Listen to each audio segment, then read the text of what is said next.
Vamos orar e vamos receber tudo aquilo que vem do Senhor. Pai, está aqui a tua palavra. Ela é viva, ela é poderosa, ela é eficaz, ela é lâmpada para os nossos pés e luz para o nosso caminho. Bem-aventurados que leem, bem-aventurados que ouvem, bem-aventurados que guardam as palavras desta profecia, porque o tempo está próximo. Pai, abrimos o nosso coração para receber tudo aquilo que vem do Senhor. Obrigado pela vida do teu filho, o Espírito Jair, que mais uma vez, ó Pai, Senhor, venha nos surpreender, usar a vida dele poderosamente. Nós abrimos o nosso coração para receber a tua palavra, em nome de Jesus. Amém. Amém.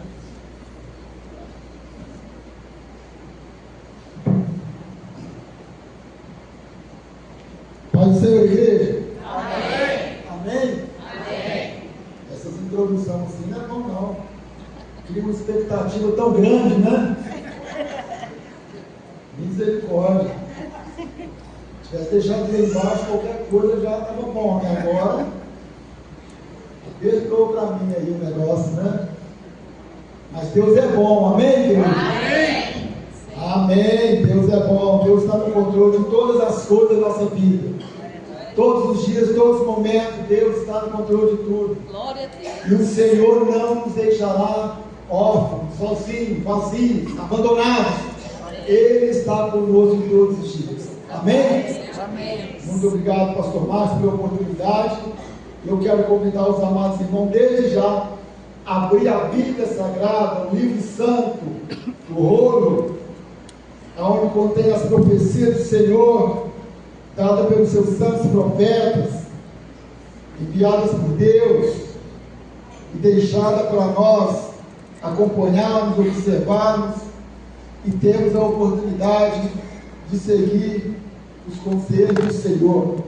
Por favor, abra sua Bíblia em Oséias, profeta Oséias, capítulo de número 4, versículo 1.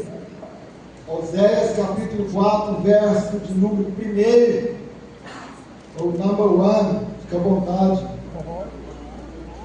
Oséias, capítulo 4, versículo 1, diz assim o texto sagrado: ouve a palavra do Senhor, vós filhos de Israel, porque o Senhor tem uma contenda contra os habitantes da terra, porque não há verdade, nem benignidade, nem conhecimento de Deus.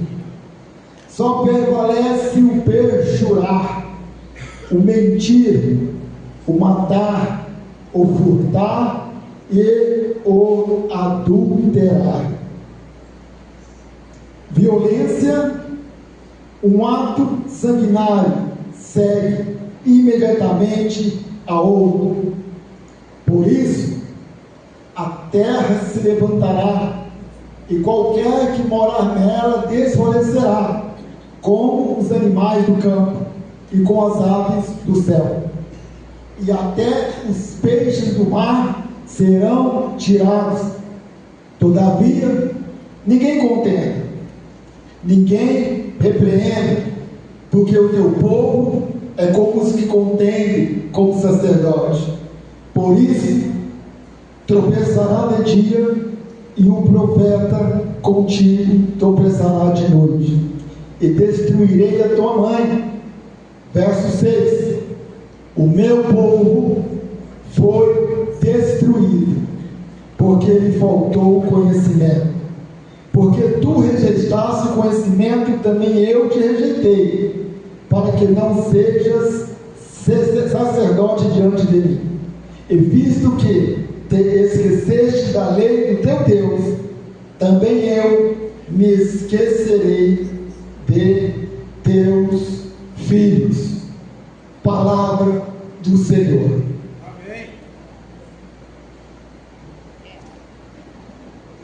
O texto que nós acabamos de ler, ele fala a respeito de um período em que o povo de Israel, de Judá, eles estavam vivendo um momento de abandono das práticas, dos costumes, abandono da doutrina, dos ensinamentos dos santos profetas, vivendo uma vida de qualquer maneira e também, principalmente, deixando de lado a palavra de Deus e o conhecimento de Deus.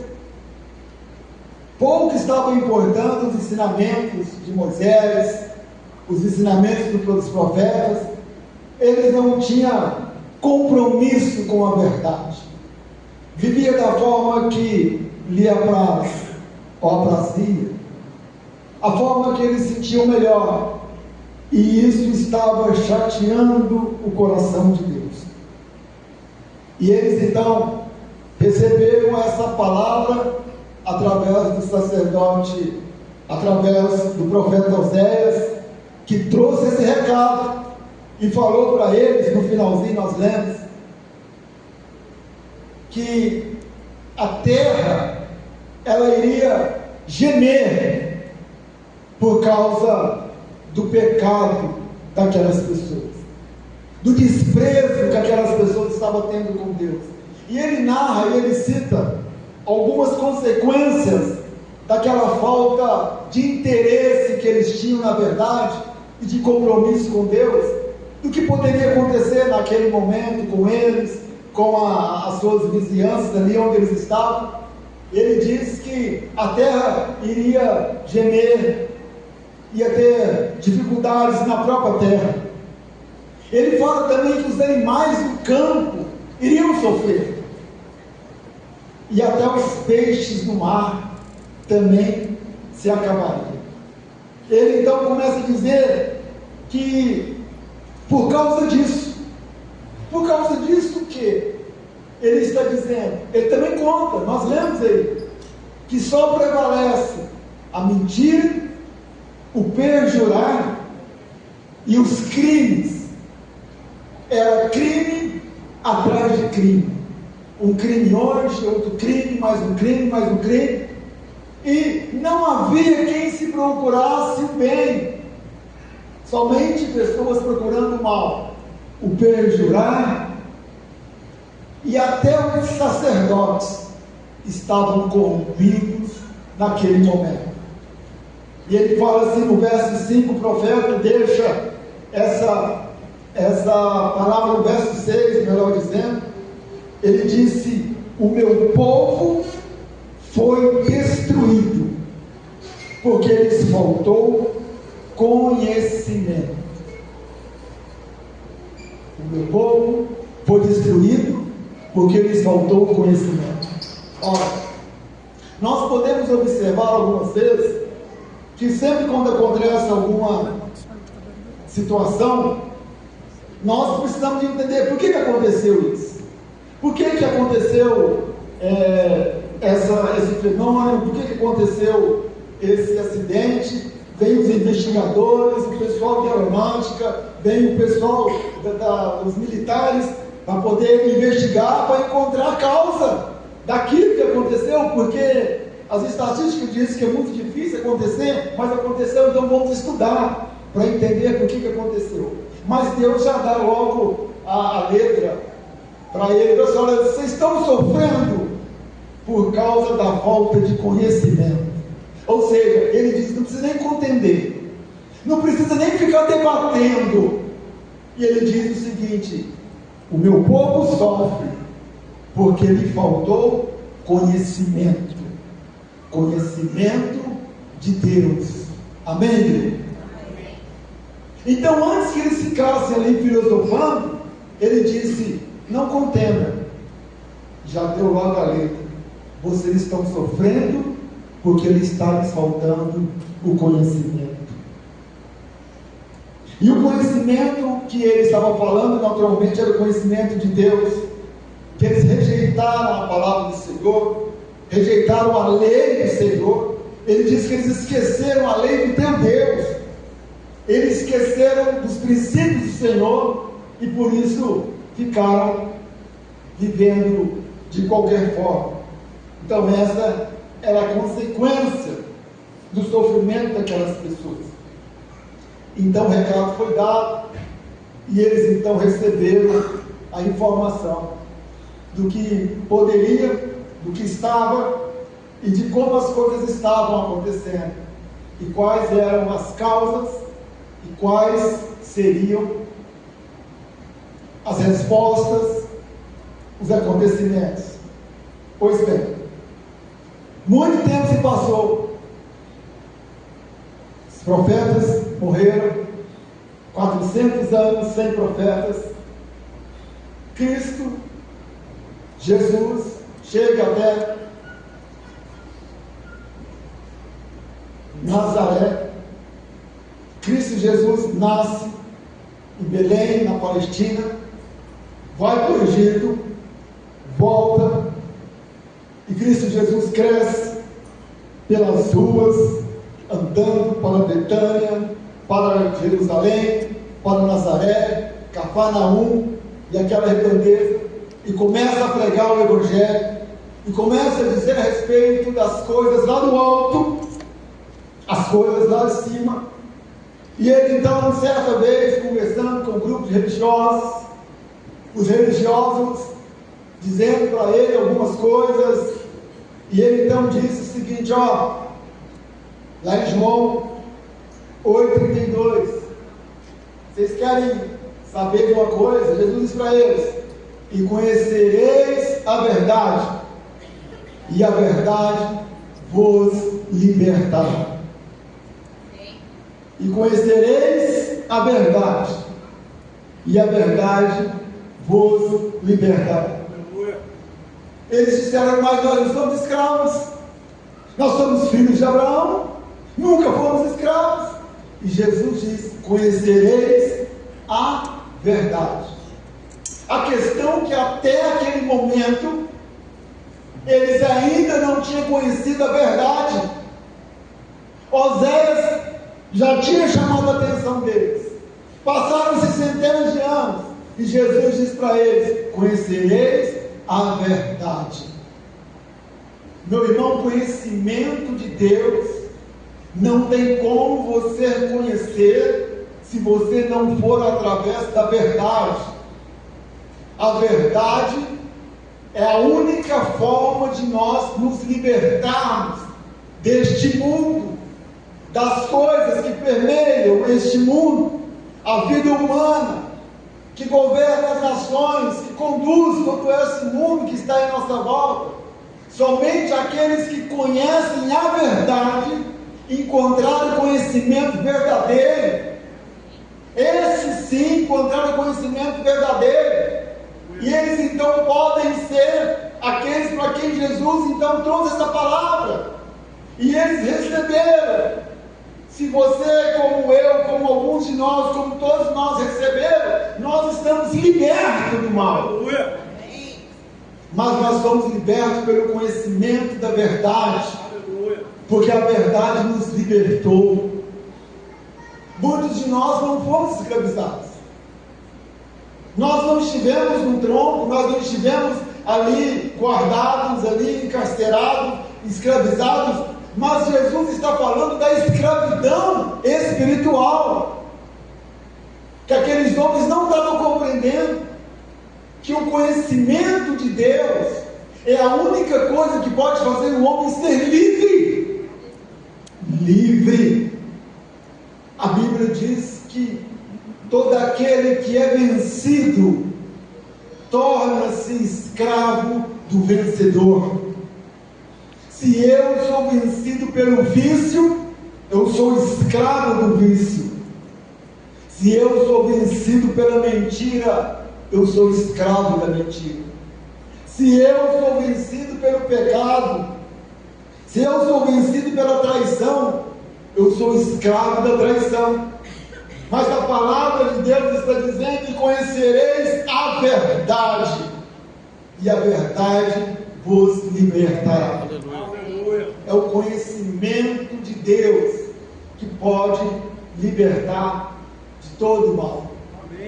somente conhecendo a Deus, somente tendo o entendimento de Deus, o conhecimento que vem de Deus, que nós possamos, que nós podemos, que nós vamos ter a oportunidade de ficarmos livres das amarras que esse mundo proporciona para todas as pessoas, através de conhecimento da verdade. E aí nós pensamos, poxa, como que eu posso conhecer a verdade? Como que eu posso entender? Porque hoje a vida está tão difícil, você vê uma pessoa falando uma coisa, daí a pouco a outra fala que é mentira, daí a pouco o outro diz que não é bem assim, daí a pouco o azul é verde, o verde é roxo, e o que será a verdade? Qual que será a verdade para que eu possa entrar dentro dela e alimentar dela e continuar vivendo a minha vida com ela? Pois, dependendo da situação, eu prefiro nem conhecer. Mas a Bíblia diz que nós devemos conhecer, porque o povo sofre por falta de conhecimento. Então precisamos conhecer a verdade. Mas qual é a verdade? E essa dúvida, ela não é nova. Os discípulos tinham essa preocupação. João 14, versos 6 ao 9. João 14, verso 6, disse-lhe Jesus: eu sou o caminho, a verdade e a vida, e ninguém vem ao Pai a não ser por mim. A verdade está em Cristo Jesus. A verdade está naquele que morreu na cruz do Calvário, que derramou o sangue carmesim, o sangue que nos liberta de todo o pecado. Ali está a verdade.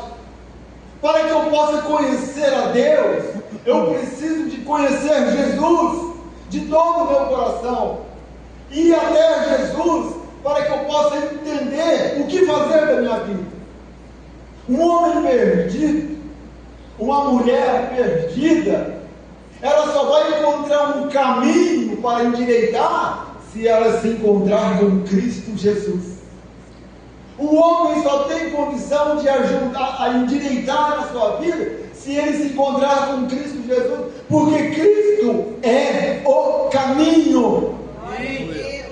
Cristo é a verdade é conhecimento, e o conhecimento liberta, o conhecimento transforma, o conhecimento abre a mente, o entendimento das pessoas, e através do conhecimento.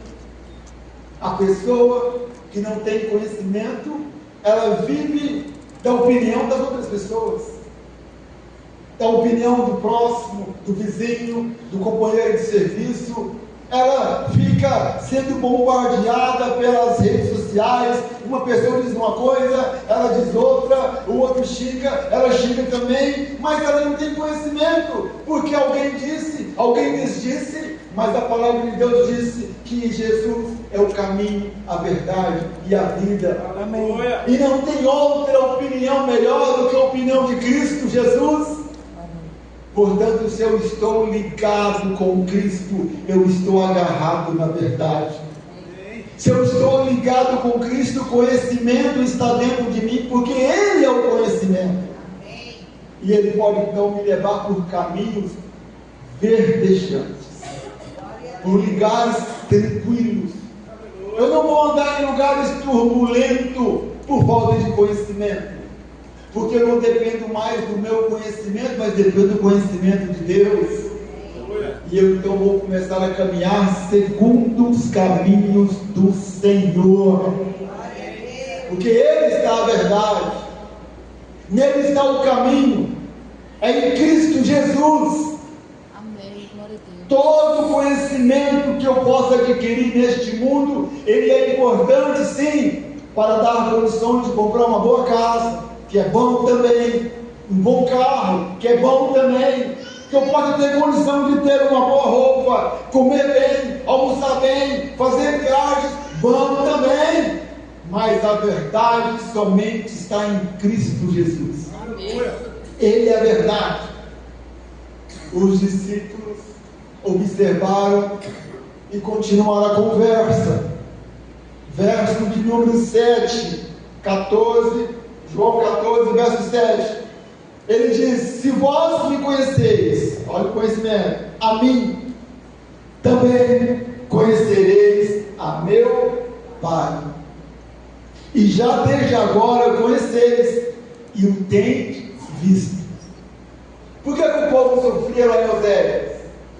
Por falta de conhecimento. Jesus está dizendo: conhecereis a mim e conhecereis o meu Pai. Quem conheceu a mente do Senhor?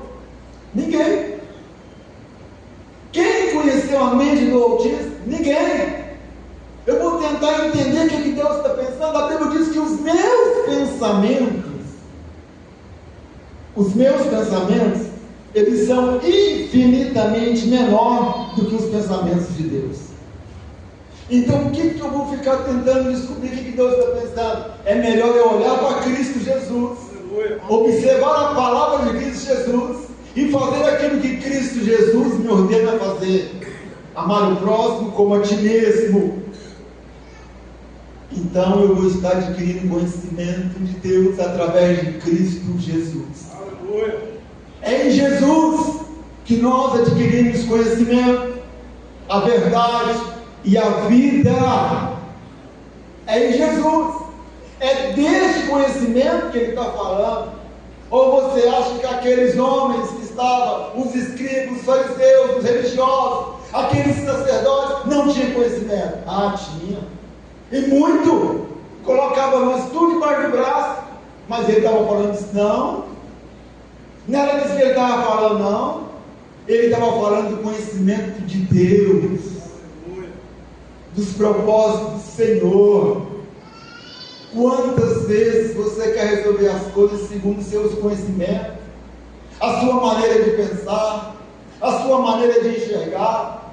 Aí você diz: olha, no meu tempo não era assim, esse povo de hoje não pode, está tudo errado, seu tempo já passou, irmão, não volta mais não, já era, é saudade. É só olhar ali, observar as músicas antigas, como era bom, como é precioso, irmão. Mas não canta mais, já não foi passado, já não tem que passar, agora mudou tudo.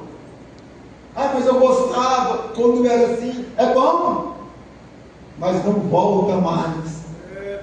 Não volta. Mas a palavra do Senhor jamais passará. Aleluia. Jamais. Os corinhos que você cantava na igreja passaram. E esse povo não gosta de cantar corinho mais.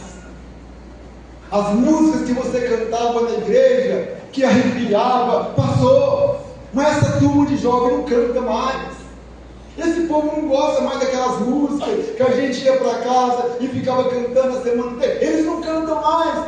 Passarás o céu e a terra, mas a palavra de Deus não vai passar. O conhecimento não está nas coisas momentâneas, nas coisas da moda, não está no ritmo do momento, não está nas coisas que acontecem agora. Ai, o fulano só fica na internet. Meu irmão, daqui um dia vai ter internet, mas não esquece isso. Isso não é problema. Antigamente o problema era a televisão, antigamente o problema era o rádio, antigamente o problema era brincar de bola, agora o problema é a internet. Daqui a pouco não tem mais isso. E qual vai ser o pecado? O pecado é a falta de conhecimento de Deus. É a falta de conhecimento de Deus. Eu vou cortar a internet dos irmãos, não vai adiantar não. Daqui a pouco aprende outra coisa, surge outro negócio, o povo está inventando coisas e mais coisas, mas o conhecimento de Deus continua naqueles que têm compromisso com o Pai. Com o Pai. Amém, igreja? Amém. Continuando no verso de número 8, lá de João 14. Disse-lhe Filipe: Senhor, mostra-nos o Pai, que nos basta. Já quero logo entrar no conhecimento da verdade. Mostra logo o Pai.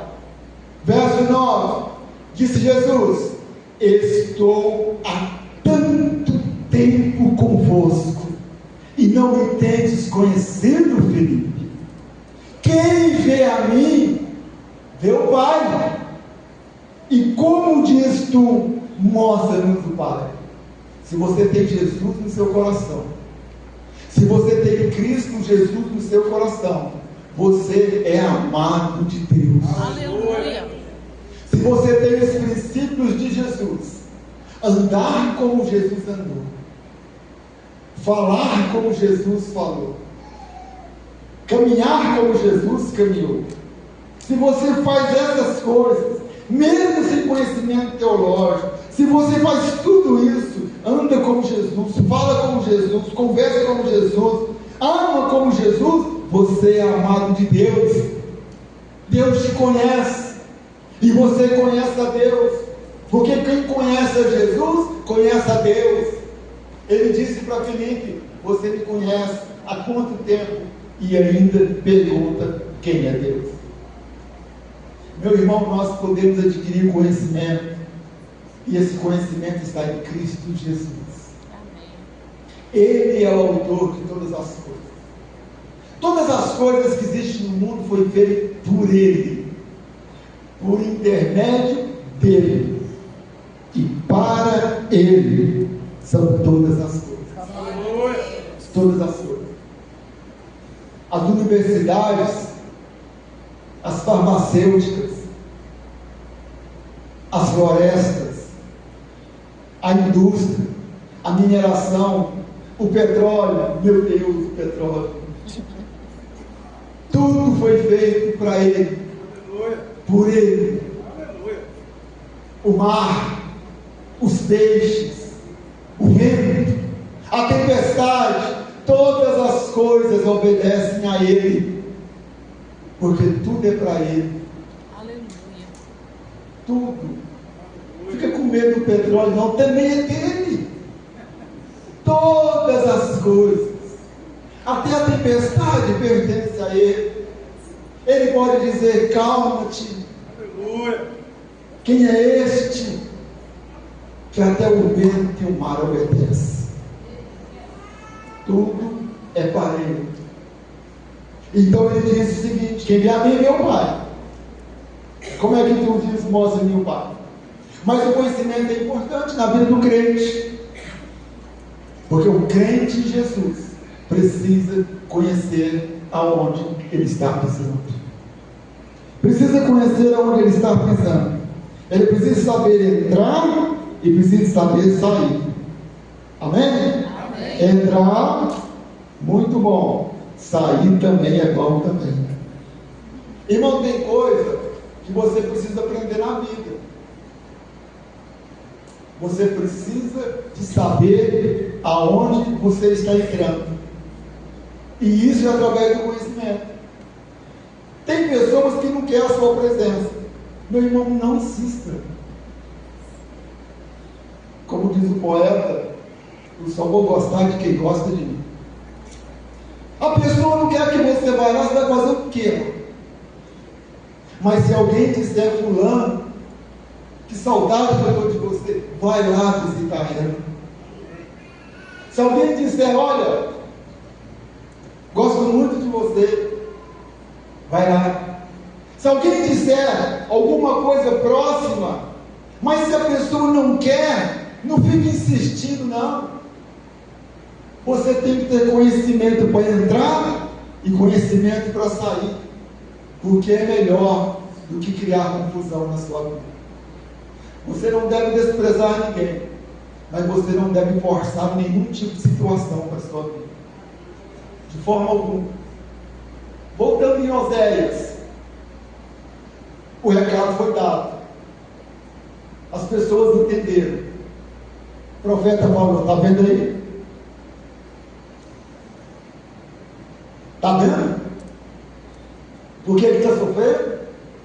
Só tem mentira, só tem malandragem, prostituição, traição, adultério, assassinato. Até o sacerdote está corrompido, o juiz está corrompido, está tudo corrompido. lá atrás. Imagina hoje. Está tudo. Por isso que está assim. E ele então falou tudo isso. O povo foi para casa. O povo foi refletir. O povo foi pensar. E o profeta entregando a palavra. Mais tarde, Oséias, capítulo 6. Oséias, capítulo 6, verso 1. Oséias, capítulo 6, verso 1. É 3. É 6. 6, meia dúzia. Capítulo 6, verso 1.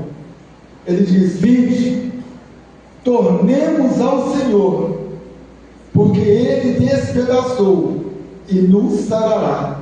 Ele feriu e nos atará a ferida. Depois de 2 dias, nos dará vida. Ao terceiro dia, nos ressuscitará e viveremos diante dele. Amém? Amém. Está sofrendo? Ele diz: vamos voltar. Vamos voltar. Nos arrependemos. Vamos continuar. No verso 3 ele diz: então conhecemos e prossigamos em conhecer ao Senhor, a sua saída como a alva, a certa, e Ele nos virá como chuva seródia que rega a terra. Amém? Amém. Pensaram, analisaram, viram que estava tudo errado, e eles então disseram, o profeta disse: voltemos ao Senhor, voltemos ao Senhor, vamos reconciliar com o Pai, vamos voltar ao Senhor, vamos voltar ao Senhor para que nós possamos então prosseguir em conhecer ao Senhor. Irmão, eu sei que tem hora que a gente faz coisa errada, não deveria, mas tem hora que dá bobeira, e não adianta ficar de cabeça baixa, não adianta ficar achando que a vida acabou, não adianta ficar achando que está tudo acabado, que você é a pior pessoa do mundo, não adianta pensar que você é pior do que qualquer coisa que se possa acontecer. Ele está dizendo: voltemos ao Senhor, ainda dá tempo de consertar a sua vida, ainda dá tempo de encontrar o conhecimento de Deus, ainda dá tempo de voltar para os braços de Jesus, ainda dá tempo de voltar. Olha só para aquelas pessoas, estava com a vida toda bagunçada, só tinha assassinato naquela cidade, só tinha destruição, adultério, estava tudo errado, e eles falaram: vamos voltar para Deus, voltemos para o Senhor. Por quê? Porque Ele pode derramar chuvas seródias sobre nossas vidas. Aleluia. Ah, meu querido, o Senhor tem poder para fazer qualquer coisa, mas o poder de arrependimento é só eu e você. É só nós que pode fazer isso. Ou nós voltamos para o Senhor, ou não voltamos. Mas se nós voltarmos para o Senhor, em qualquer momento, o Senhor te recebe de braços abertos. Aleluia. Voltemos, conhecemos ao Senhor, buscamos ao Senhor.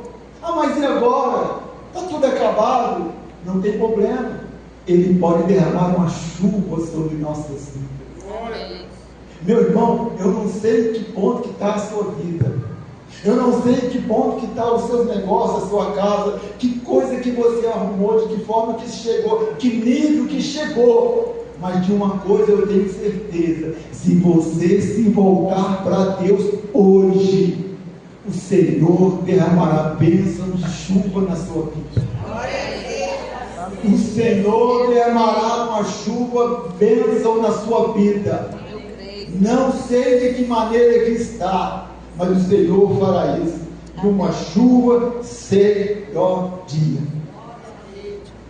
Ah, que chuva é essa? Lembra de Joel? Joel falou assim, ó. Olha o que Joel falou. Lembra do Pentecoste? O pessoal estava lá, o discípulo estava 40 dias sem Jesus, e aquelas pessoas, 50 dias, e aquelas pessoas ali, reunidas no mesmo lugar em oração, e a Bíblia diz que de repente, sobreveio sobre aquelas pessoas o Espírito Santo. De repente, eles começaram a falar em línguas estrangeiras. De repente, vieram sobre eles línguas como de fogo. E o Pentecoste, a festa de Pentecoste estava acontecendo, que é uma coisa. As línguas que desceram como fogo, que é outra coisa, mas foi no mesmo dia, ficou com este nome. E eles começaram a falar em línguas estrangeiras, que não é língua estranha, mas é estrangeira, inglês, português, alemão, seja lá o que for na época, grego. E eles então receberam conhecimento naquele dia. Amém? Amém. Porque vai aprender a falar outra língua para você ver. E eles falaram várias línguas. Conhecimento. Só que olha que interessante, Joel, antes um pouquinho dessa profecia, ele falou o seguinte, ele diz o seguinte, e vós, Joel 2:23, e vós, filhos de Sião, regozijai-vos e alegrai-vos no Senhor, vosso Deus, porque vos dará em justa medida a chuva temporã, fará descer a chuva no primeiro mês, a temporã, e a serodia. Olha só que interessante que a chuva temporã é a chuva do outono. As pessoas plantam, o fazendeiro prepara a terra, e ele planta, e ele precisa da primeira chuva, que é a chuva temporã, a chuva de outono, a chuva em que faz com que a semente germina. Aquela primeira chuva, o fazendeiro fica alegre, fica feliz, a planta começa a sair os brotos, começa a ficar verdinha, ele fala, acertei, esse ano vai dar tudo certo, que bom, maravilha, só que ainda faltam alguns meses, e às vezes acontece que o fazendeiro perde tudo, aí mostra na televisão, no jornal, e fala assim, olha, a planta cresceu, mas ficou mirrada, olha, aconteceu isso, porque não veio a chuva serotina, só veio a chuva temporã, só as primeiras chuvas vieram, ele até cresceu, ele foi lá, fez mais empréstimo, comprou adubo, colocou adubo, mas não veio a segunda chuva, e ele ficou no prejuízo.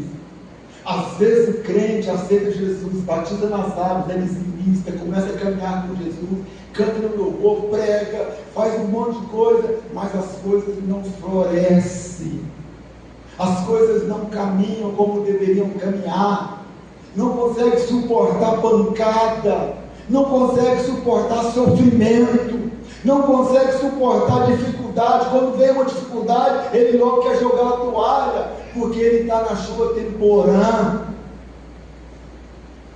Mas quando aconteceu o dia de Pentecoste, que Joel ele disse que jogaria uma chuva temporã e uma chuva serodia. A temporã aconteceu lá em Pentecoste. Eles ficaram cheios do Espírito Santo, mas eles já morreram.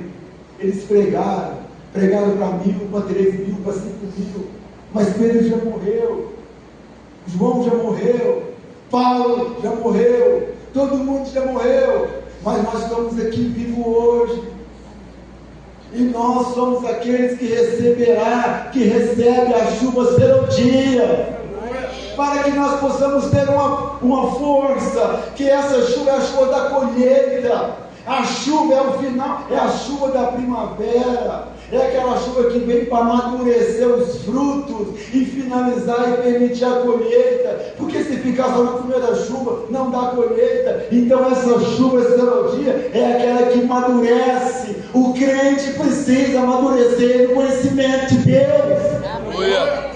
Para que ele possa produzir frutos. Aleluia. Através dessa chuva, uma chuva da colheita. Deus tem colheita para nós nessa cidade, amados. Amém. Deus tem colheita para nós, na nossa rua, na nossa casa, na nossa família. Deus tem colheita para nós, mas nós precisamos de aproveitar essa chuva sadia. Nós precisamos de nos regar dessa chuva. Amém. E podemos então dar frutos, estar preparado para a colheita. O conhecimento do Senhor é este conhecimento. Voltemos para o Senhor. Fizemos tudo errado, andamos para trás, fomos meninos, fomos imaturos, mas voltemos, porque o Senhor vai derramar uma chuva séria Amém. na nossa